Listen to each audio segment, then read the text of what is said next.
Shalom, everyone. Welcome to the Israel update. And we have some big news today, big things that are happening. I'm Joseph Good from Hatikva Ministries, live in Houston, and have been involved with GLC for over 25, 30 years probably. But with me, Gila Trebich from Jerusalem. Gila's been a longtime friend, and she's guided my tours, the GLC tours, but she's much more knowledgeable of everything that's going on in Israel and also working with the Army. She's worked with the David Fund for years. And then we have Roy Shaposhnik, who actually is in his car because he just left the military headquarters. So we're right up to date. You've just left. You got the latest news. Okay.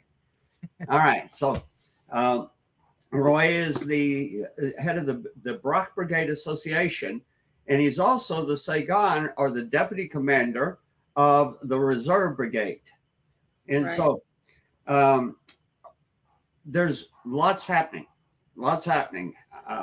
We spoke briefly before, and so I'm going to just jump into it.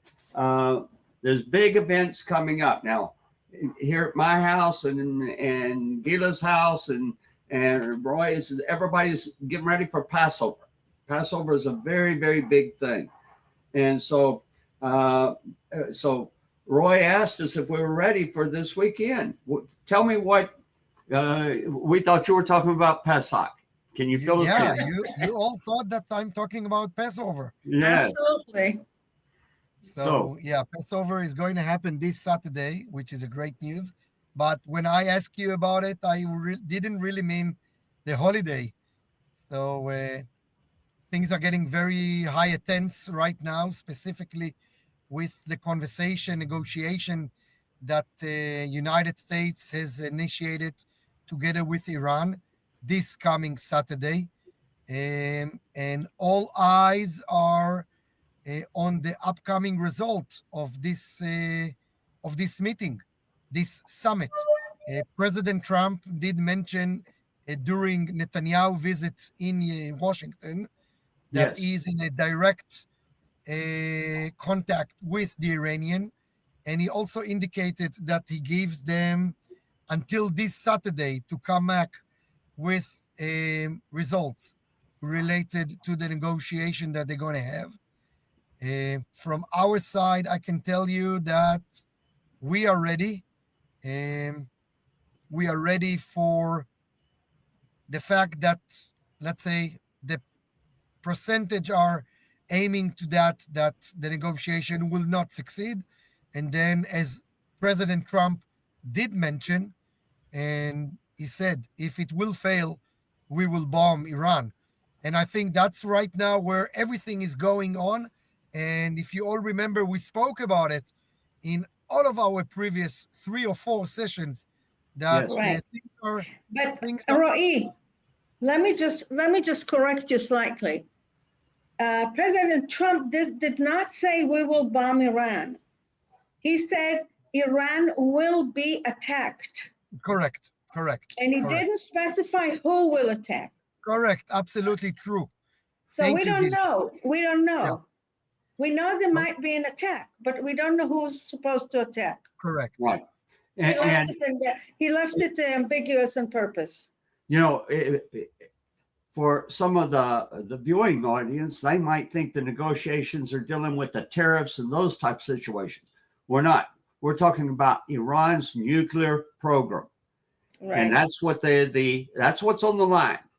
And so the United States, the Trump administration, Israel has said Iran cannot have the nuclear capability to attack Israel, to attack other nations. In fact, they're trying to develop where they could attack as long range as the United States. Yeah.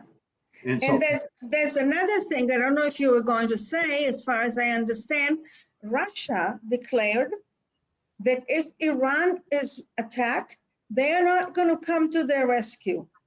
True. Another serious indicator in order to put some more pressure on the Iranian when it comes to the negotiation. But you're absolutely right, Gila. Okay. So big that's news. Maine.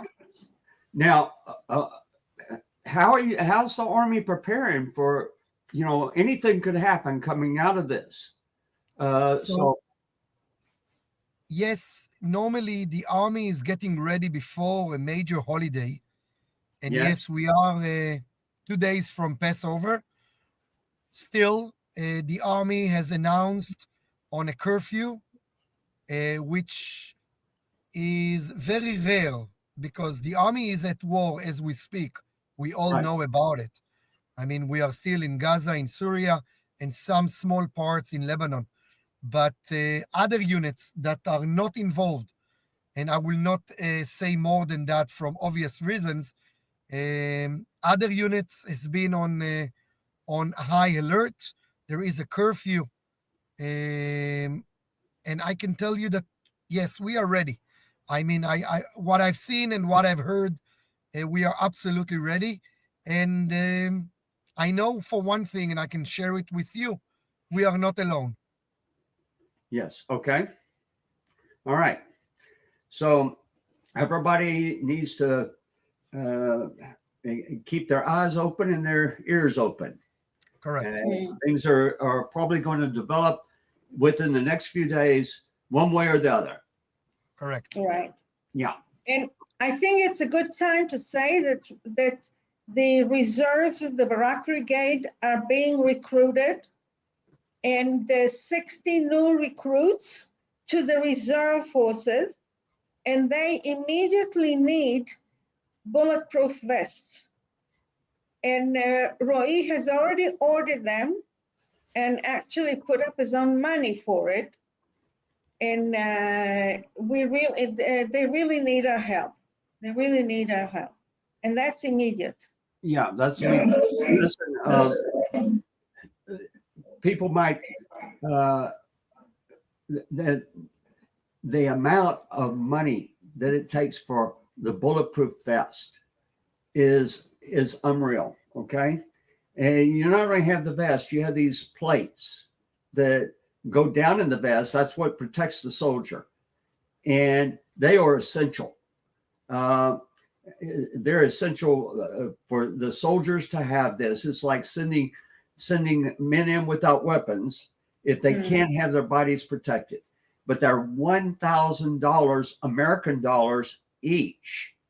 And so we're looking at a total. We need to get $60,000 just to take care of these 60 soldiers. Okay. And so we'll speak about this a little bit later, but be praying.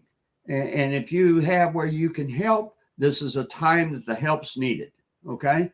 And so to make a donation, you can go to JerusalemTempleStudy.com/David Fund, or the little icon up in the corner. You can scan that, and all the money goes directly to this situation. Okay. None of it's held back. Literally every penny goes to that. Okay. And we get it over as fast as it comes in. Okay. So, Roy, what else is happening? What's happening in Gaza? So in Gaza, we are still inside. If you remember, we spoke about that we are in a parallel corridor lane to Philadelphia corridor, which called Morag. That's the name. It's published, so we can talk about that. The reason we are there is to create more pressure on Hamas, specifically around Khan Yunis and Rafah. This pressure is giving us very good indication. We have some very serious military activity, which we are getting more and more intel. We are bombing more tunnels and buildings that are connected to the Hamas itself. Up on the north of Gaza, specifically on Sajaya, 2 days ago, Israel killed a platoon commander from Hamas, which is the third platoon commander from the same platoon, Sajaiya platoon, that has been killed since the beginning of the war. It's I a think very it's a battalion.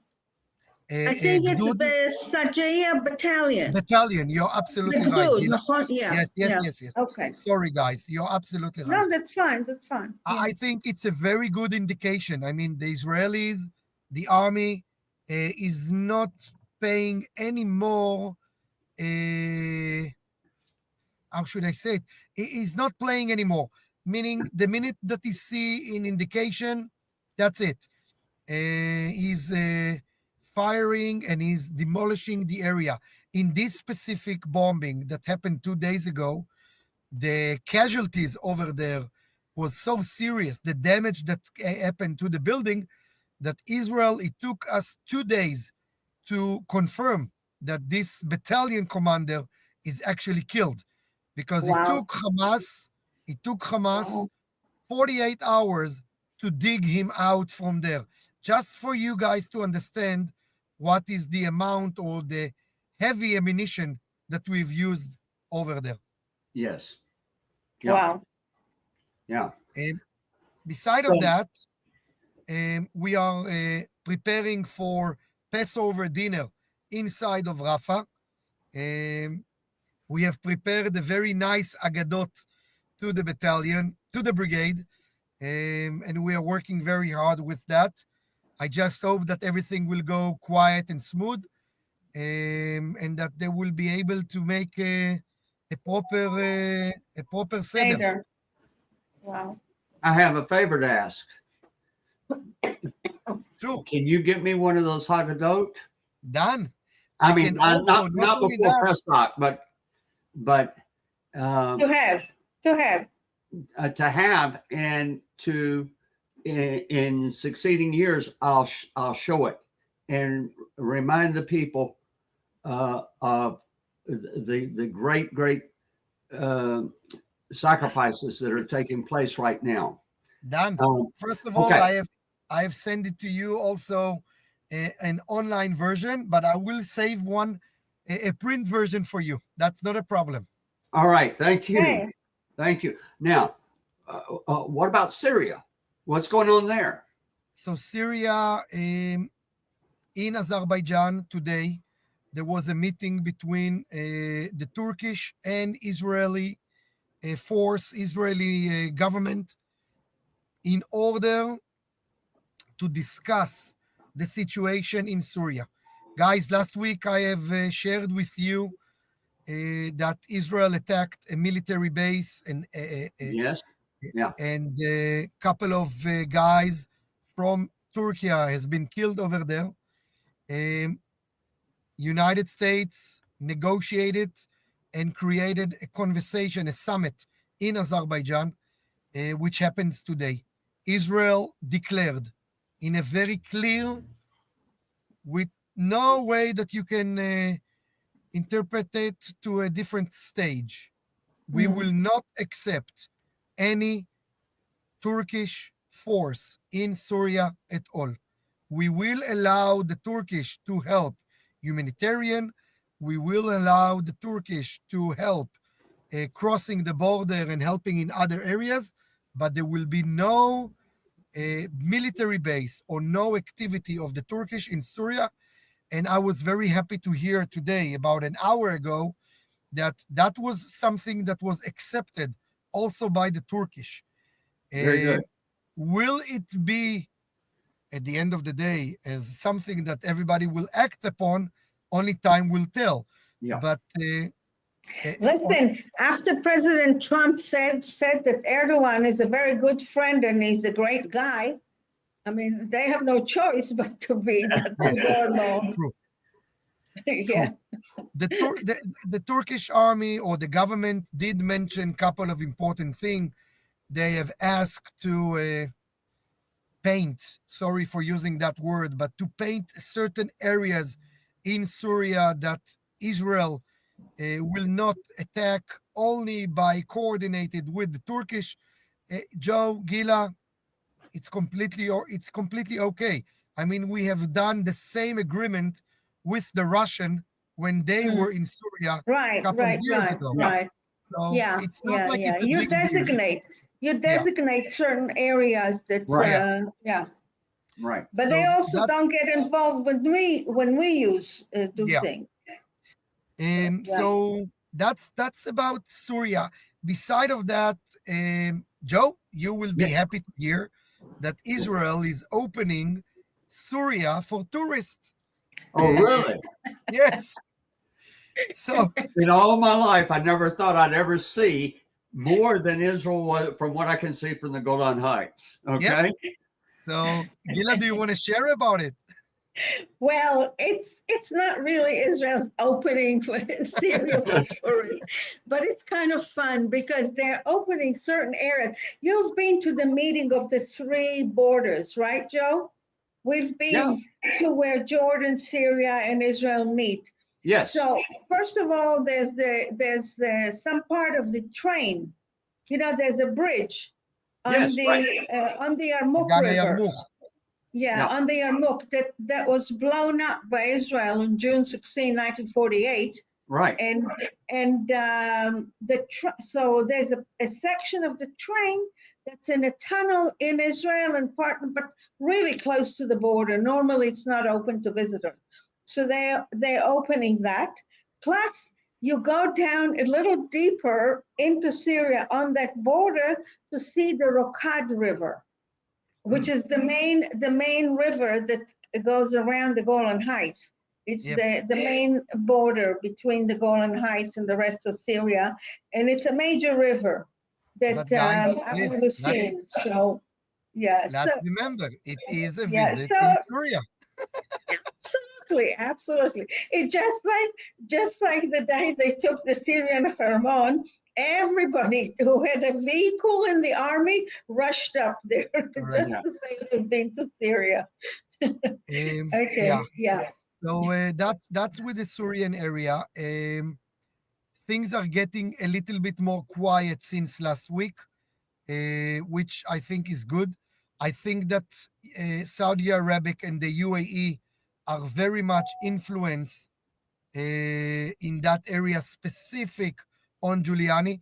They are trying to keep it more calm and easier than what we thought. But again, you can never know what will happen next. Mm. What happened to the Houthis? I don't know if you heard, but the evidence are that they are moving towards Israel through Africa. The Houthis? Yes, the Houthis. So there They're was a moving very to big. Israel. Sorry. They're moving towards Israel. Yep. So the Houthis is the following. First of all, beside of the attacks that has been done by United States and the UK, last week it's been published that the Houthis are moving their a little bit forces, whatever left out of it, through Somalia and Sudan, trying to get closer to Israel and to create certain attacks from that side. I think that the Egyptian and the army of Egypt will stop that immediately. Not very happy with that. They will not be very happy with that. And the latest news was 2 days ago when one of the main leaders of the Houthim got killed by the American bombs over there. Okay. So last week, you reported on the Israeli strike near Beirut, in one of the neighborhoods of Beirut. How are things developing there? So today in the morning, yesterday at night, Israel filed a complaint at the Lebanon army that there is another building in the Dahya quarter, that's in Beirut, that this building has ammunition that needs to get disarmed. Today in the morning, there's been You saw the secondary Yes. explosions. It Yes. was like crazy. Yeah, it was like Christmas. Today in the morning, first time since Second Lebanon War, the Lebanon army has entered into Dahia and entered into the building and took out the ammunition. Guys, can you believe it? I mean, it's insane. Yeah. The miracle. Yeah. It's a real, And, it's a and messianic days are here. absolutely. Yeah. Okay. I mean, One more everything's thing. changing so rapidly from one week to the next I week. know. I And know. Joe, I'm going to surprise you. Listen good. Oh, I heard how today- can you surprise me? I mean, look at this. I heard today that Hezbollah has addressed the Lebanon president and informed him that he is willing to get disarm from weapon and to resort to Gila, help me, to לחדול To cease, to stop. to stop any kind of terrorist activity against Israel. Wow. Israel will withdraw from the 5 points that they are controlling right now. So now let's talk about that. First of all, it's the first time that Hezbollah is saying that loudly.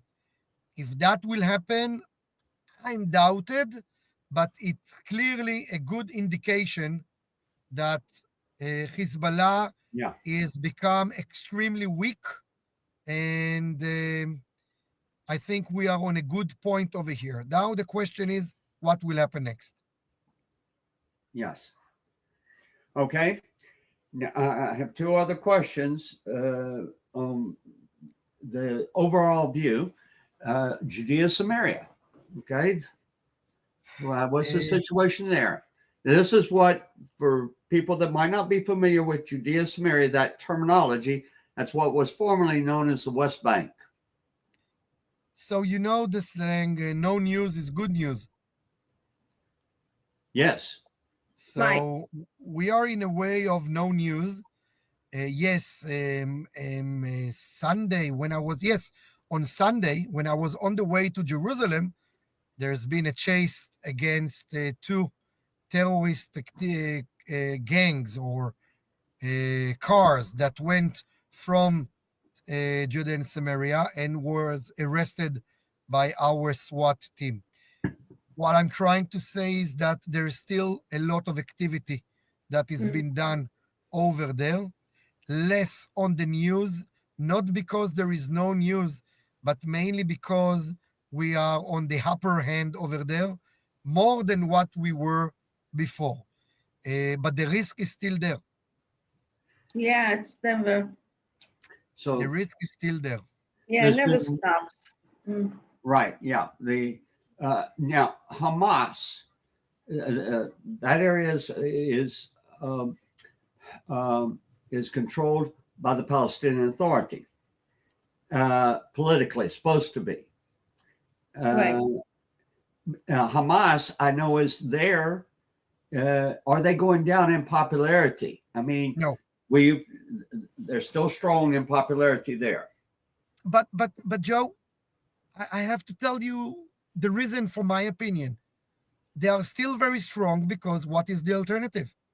There is no alternative for Hamas right now in Gaza and also in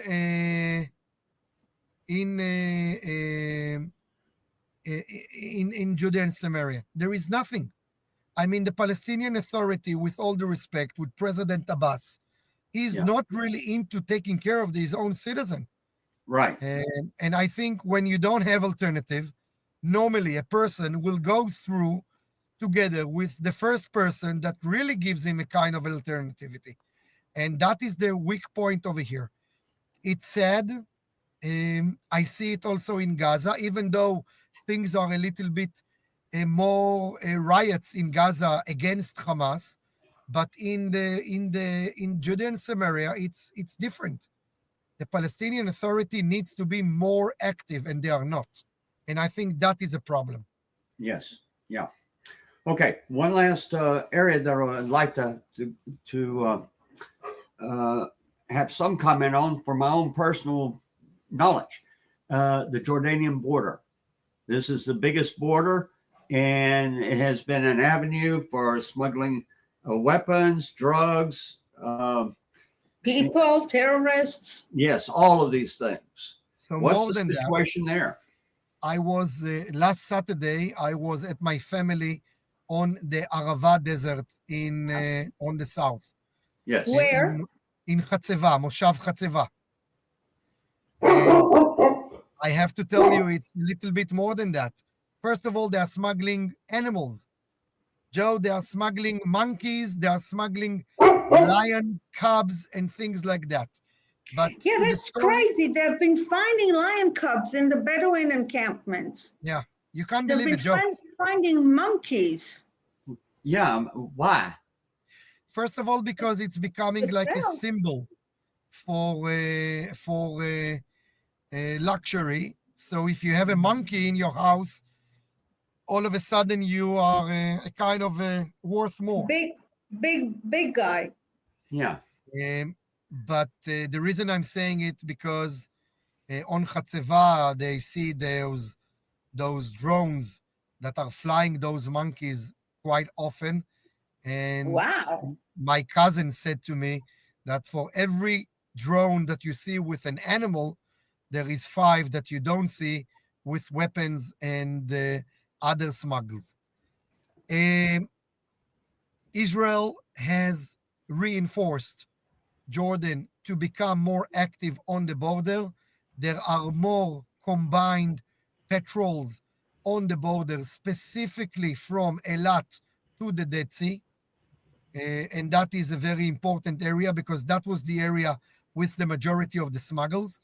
The area from the Red Sea, from the Dead Sea That's towards the Sea of the Galil, that area specific has been controlled by the Israeli army only. I mean, there is a Jordanian army, but over there you see a division.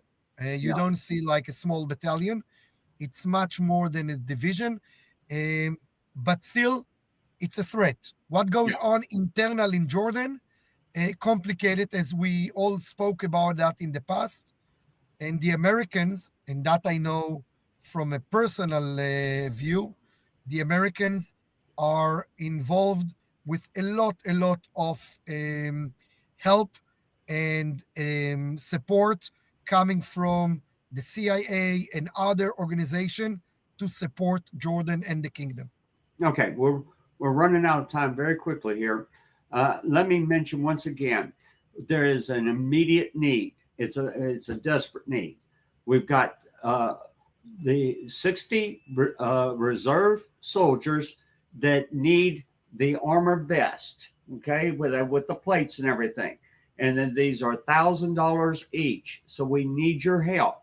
And if you go to JerusalemTempleStudy.com